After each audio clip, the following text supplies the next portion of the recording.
From Chicago's Can TV, a look at the week's events is reported in the newspapers, in the blogs and online, and on radio and TV. This is Chicago Newsroom. Hello there, and welcome to this week's edition of Chicago Newsroom. I'm Ethan Michaeli, Executive Director of We the People Media and publisher of Residence Journal, substituting for host Ken Davis. Well, we have two guests today with estimable political reputations, so to put us in the right frame of mind, I thought I'd start with a few words from one of history's greatest politicians, Winston Churchill, who, in a speech to the British House of Commons on the 11th of November, 1947, said, "No one pretends that democracy is perfect or all-wise. Indeed, it has been said that democracy is the worst form of government, except all those other forms that have been tried from time to time." Churchill knew well the frustrations of democracy. This speech was given while he was, once again, in the opposition. Winston had led Great Britain through the dark days of the Blitz, all the way through to the great victory over Nazi Germany, but after the war, he was thrown out of the Prime Minister's office by the voters. Now, I suppose that sometimes it looks like we don't have a democracy in Illinois. With a tight clique of family dynasties holding a near monopoly over elected offices, competing among themselves for power and access to the public coffers, it often feels like we are living in a medieval monarchy. And it is certainly safe to say there are no Winston Churchills here either. Our Democrat-dominated state legislature would rather dither and bicker and litigate than fix the state's finances. And in the city, the mayor would rather build stadiums for private universities and bike-sharing programs for tourists than adequately fund the schools or house the poor. The once mighty Illinois Republican Party, meanwhile, can't seem to emerge from its own squabbling over abortion, gay rights, and immigration, even if those squabbles keep them from winning elections and make them radioactive to future generations.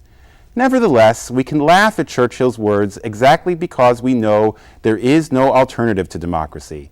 In the end, we have no choice but to engage in the process, especially to exercise our right to free speech, to advocate, to analyze, and to inform our fellow citizens. Which brings me to my two guests. Dave Lundy is CEO of Aileron Communications and a prolific political commentator for the Democratic side usually. Chris Robling is a principal at Jane Thompson Associates and a prolific commentator on the Republican side largely. So, guys, let's start off our conversation by talking about the mayor. This is, of course, Chicago Newsroom. So, Chris, I'll start with you. Mayor Emanuel has, in the last couple of years, done quite a bit of cutting when it comes to the school system. He has been unable to get a handle on the homicide rate in Chicago. Are these issues, A, preventing him from getting reelected? And B, are these hurting the Rahm brand? Is Rahm on a national level being hurt by the actions that are going on here in Chicago? Thanks very much. It is great to be here and great to be with my friend David, and thanks for having me. I want to say, I think that Rahm Emanuel is probably safe for re-election at this point. It doesn't appear as though there's any force out there, but that could change, and it could change quickly. And I think that he has gotten close to some political landmines. I think that everybody should understand the very serious fiscal situation that he confronted.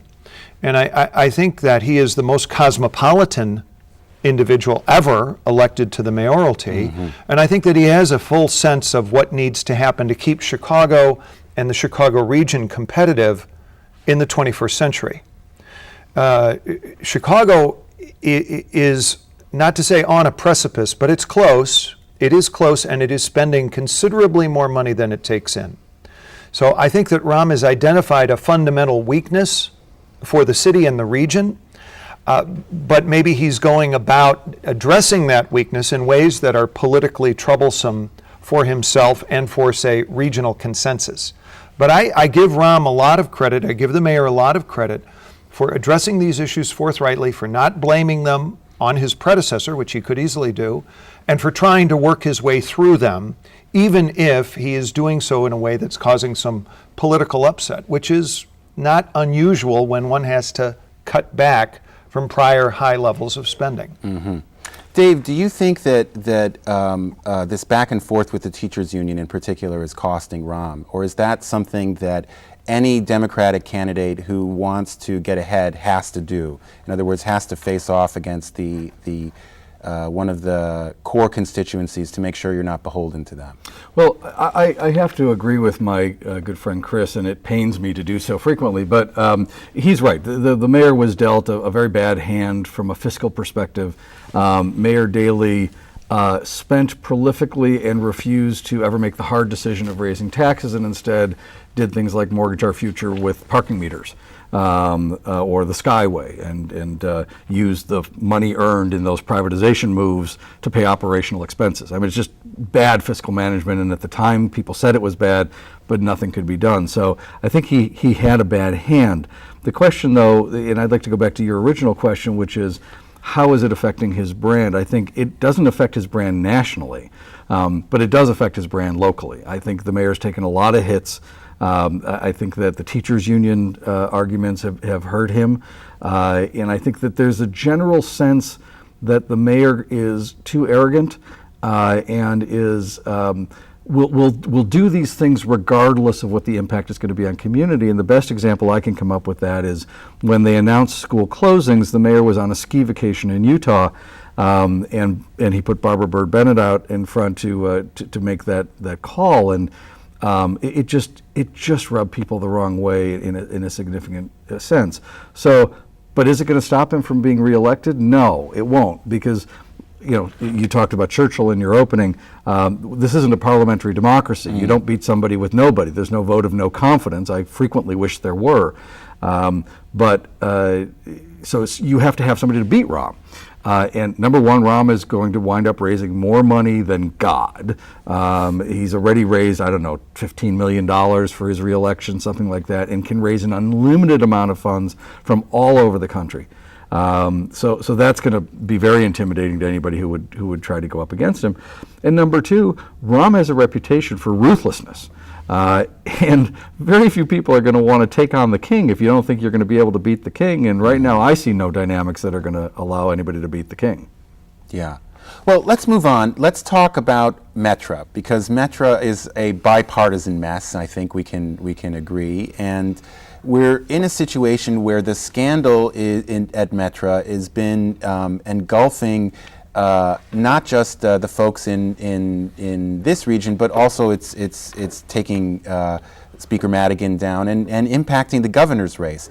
How do you guys look at the Metra scandal, and where do you see Speaker Madigan in particular going with this? Is this going to be a permanent injury? Is this something that'll drive him eventually out of office, or is it something that'll blow over yet another kind of Illinois scandal that just kind of dies off after a while? I have to laugh because you started this discussion talking about democracy, and yes, we're about to talk about two people who cannot be beaten. One was Rahm, and now we're going to talk about the Speaker. The Speaker is not being taken down by this Metra scandal. This has happened before, where you shine a light on how business is really done in Springfield. People, hem and haw, and the Tribune editorial board goes nuts, and then at the end of the day, nothing changes. I think what's interesting about the Metra scandal is that it really has, it's had the ability of shining a light on how patronage works, how public officials put pressure on these boards and commissions around the state, whether it's Metra or any others. It's ugly. It's, the average citizen's going to say, oh my God, that's gross, but that's not what gets the Speaker reelected, and he's not going anywhere, as he made crystal clear yesterday in the page of the Tribune by telling everybody, Lisa knew I was going to run for reelection. There was no question about it, and he proceeded to throw his daughter under the bus. Was that under a CTA bus? Actually, I believe it was under a Metra train. Metra train. She threw him under a CTA bus. He threw her under a Metra train. There you go. It's one of those family dynasties. Metra speaks to a lot of issues. It speaks to operational problems, and it also speaks to institutional problems. Operationally, the mandate for reform at Metra, after Phil Pagano was found with his hand in the till and took his own life tragically, evaporated like morning mist. And by the time Alex Clifford, who was the product of a big, long national search, he's the CEO who has recently left and got the $700,000 package upon departure, and that sort of was the tripwire for what we're in right now. The fact is that when Clifford took office and when he was really finally engaged over there, the reform movement had sort of already petered out. So he was in general, there are a lot of shades of gray here, but in general he was a reform leader, and the reform mandate on the board had sort of expired, and so Metra reverted to type. Institutionally, there are a lot of issues that can be said about how Metra, PACE, and CTA relate to RTA. I think the key thing here is that it's a regional mandate. 11 months ago, we had the OECD report come out. The OECD, the Organization for Economic Cooperation and Development, based in Europe, did the first ever regional study of a U.S. Region, metropolitan region, from South Bend to Kenosha. And they said all economic activity in this region depends to a significant degree on transportation. Mm-hmm. So this is vitally important, and I don't think we've got the institutional mix just right. I'll say this, I agree about Mike Madigan is not a victim. I do think it kind of claimed Lisa Madigan. I think Mike Madigan's involvement in this caused the poll results that Lisa Madigan was looking at to spike against her as a relative of Mike Madigan running. But I'll just end on this one point.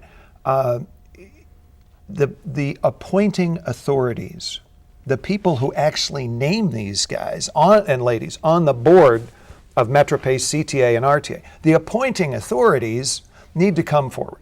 And they need to immediately enunciate an operational reform agenda to reduce costs, to extend service, and to take savings and to put it into maintaining what we've got. Because if we don't make that a regional priority, then you go back to the OECD report, we're hurting ourselves, mm-hmm. and we got other transportation issues I hope we get to.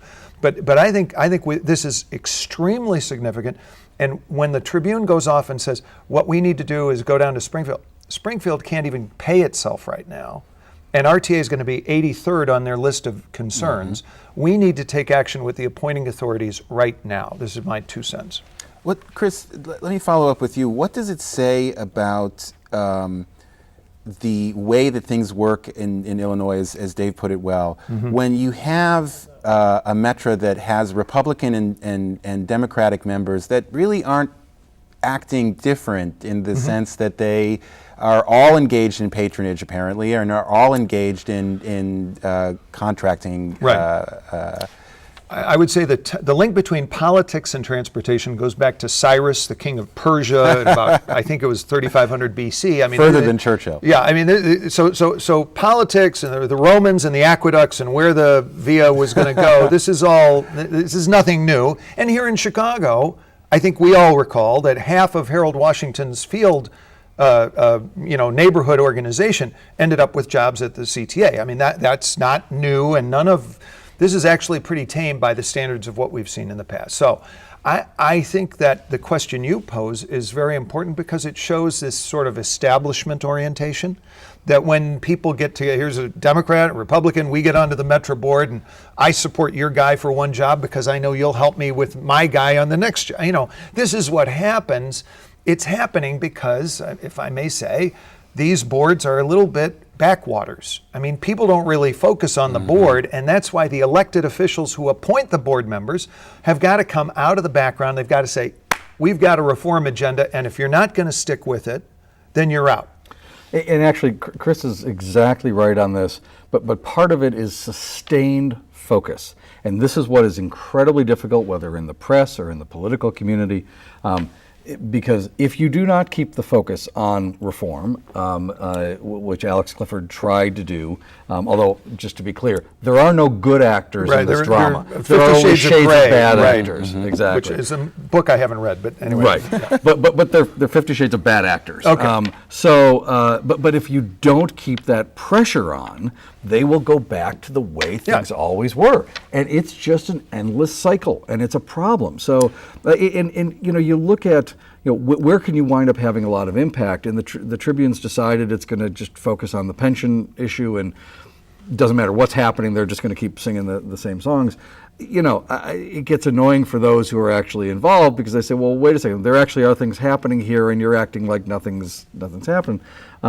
But the truth is, if you don't keep the pressure on, nothing changes, because they'll just go back, things get quiet, and these boards go back to doing the things that they've always done. You guys both mentioned Lisa Madigan, and I don't want to let you go without talking about the unusual scenario that we have now, where Lisa Madigan is in the position of being on the opposite side of the courtroom from her father in the lawsuit over the pay for state legislators. How is that not a conflict of interest? How is that something that how do you not get I'm going to say, and I'm perfectly happy to call out some Republican buddies of mine in doing so. Lisa's on the wrong side. Lisa has chosen wrongly, and she is failing in her office, and this is one reason why I think she's going to face a much tougher challenge than she knows right now next year, because she can't get the big issues right. She doesn't do corruption. She doesn't do efficiency. She hasn't investigated a lot. And in this case, Dawn Clark-Netsch, individual we had the privilege of knowing, and a lot of our foreparents in the politics and government business worked their tails off in 1970 to come up with a new constitution.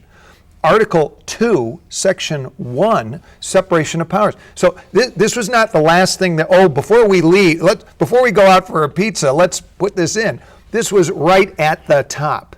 And Quinn is wrong. Quinn is illegal. Governor Quinn, by refusing to pay the legislature because they've done something or not done something that doesn't suit him, he is not, to your setup piece at the beginning, we're not in a kingdom. And he cannot dissolve Parliament based on what they did yesterday afternoon. And if this becomes a precedent in the state of Illinois, we've had it. Okay? And I'm not, that's just not an opinion. This is the law, and Lisa's wrong, and I don't know why she's wrong, but she's wrong, and she needs to get out of that. She needs to withdraw from that side and come in. And if she doesn't like representing her father and Cullerton, she ought to find some citizen, Dave Lundy or Chris Robling, or the two of us. We ought to get in there as plaintiffs saying we are being denied the government we deserve. Finally, Republicans, for reasons that defy understanding. But let me get that straight. You think that Lisa should be advocating for the legislators to get paid rather than to stop their pay? I think Lisa should be saying that Governor Quinn has violated the Illinois Constitution by practically vitiating separation of powers. Okay, so he has acted in contravention of Article 2, Section 1 of the Illinois Constitution, which is there for every school person in Illinois to read. And she somehow missed that forest for the tree of whether or not there's a signed appropriations bill. This is a bigger issue than statute. This is Constitution. It's basic. And finally, somehow, because of internal Springfield stuff, which I despise, we've got two Republican leaders, one of whom is Chris Radogno and the other's Tom Cross, and one's in the Senate and the other in the House. And they're sort of sitting on their hands, or they're kind of playing footsie with they're not supporting Madigan and Cullerton. I believe Madigan and Cullerton are acting on behalf of all of us, and I support what they're doing.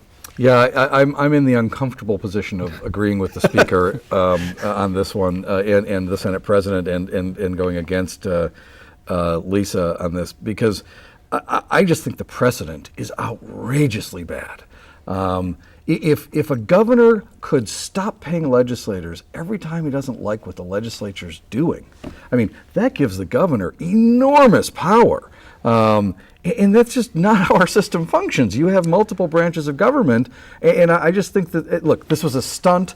I talked to them about it before they did it. I said, from a political perspective, I get what you guys are doing. Clearly, you don't have to worry about alienating the legislature any more than you already have, because you have no friends in the legislature. I mean, it really, what's going on with this administration is unprecedented.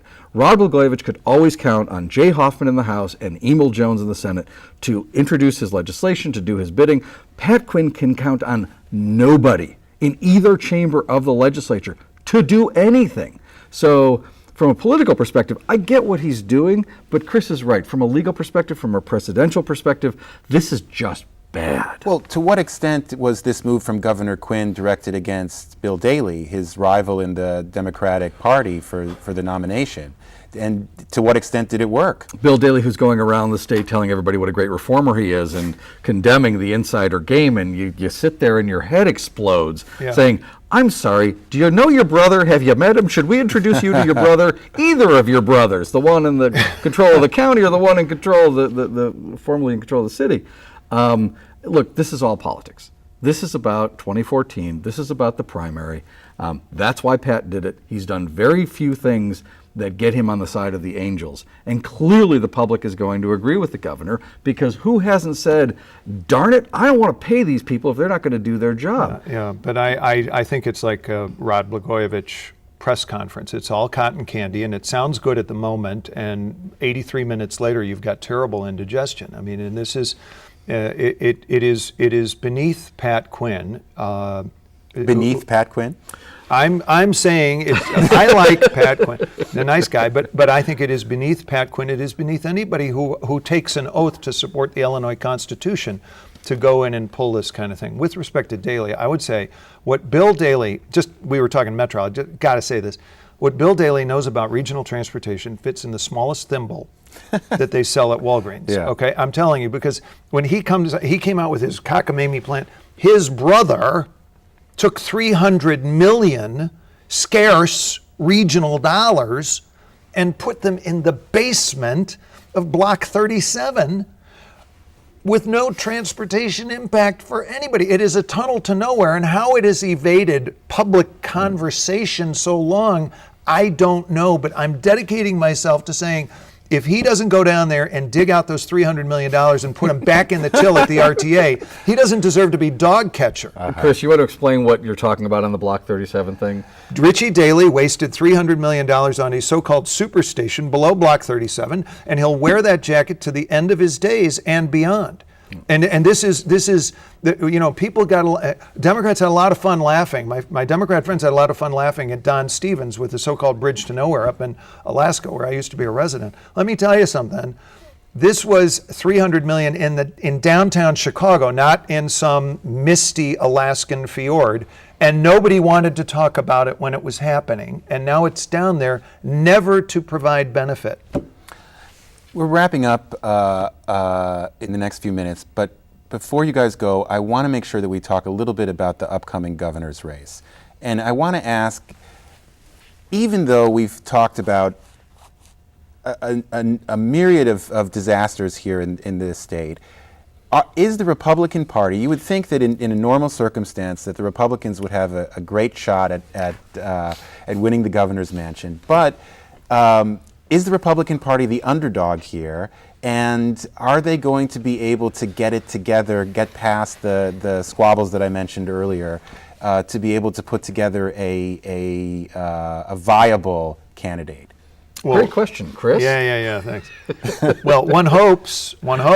I can pray devotedly for this every day. I had the privilege of on the morning that we taped this, I had the privilege of sitting in a small breakfast with the Speaker of the Indiana House of Representatives, and I heard him tick off the policies that they've achieved down there in Indiana and the benefits for Indiana families, and how much net family disposable income in Indiana has increased. And that's not to say everything is fine. He himself said, I'm still concerned. We are very concerned about our now persistent 8% unemployment rate. And we are doing everything we can to attack that. But in the meantime, a lot of wealth has been created, and it has gone to families and not to government. And they're cutting taxes down there, et cetera. 10 days ago, I saw Scott Walker up in Wisconsin. Scott Walker said to a small group of people up in Wisconsin that when he gets back to the legislature in January, he's going to seek to eliminate the Wisconsin income tax. That's what you can do when you're serious about finances. That's what you can do when you're serious about things matching and real budgets being really balanced.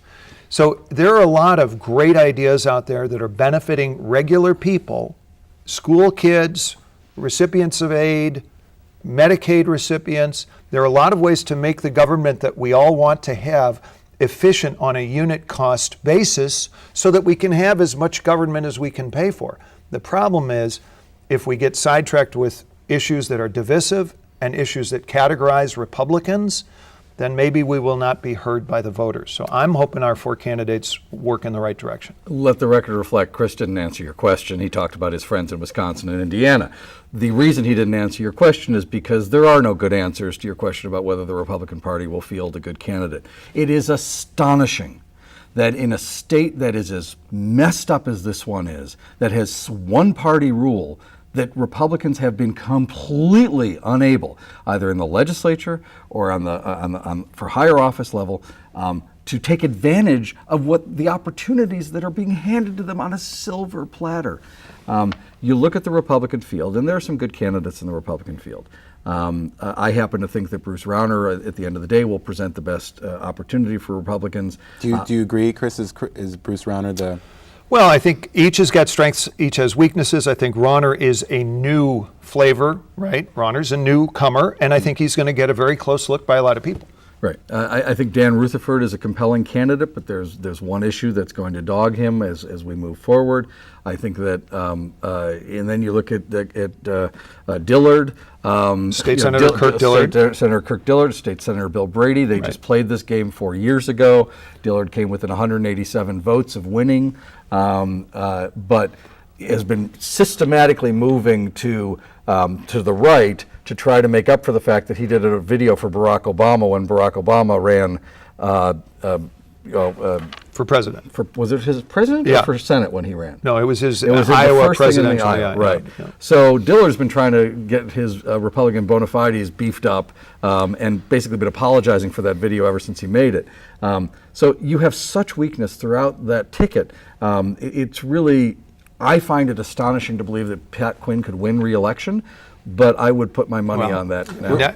Never count Pat Quinn out, and I think I did answer, but my answer was perhaps more subtle. I was trying to argue that there are good examples nearby, and that's why we're all drinking at those punch bowls, okay? We're trying to catch some of that fever. So we're in our final seconds. Okay. What is your prediction for the winner of the next governor's race? Who do you think is likely? It's of course very early, but who do you think is likely to be our next governor?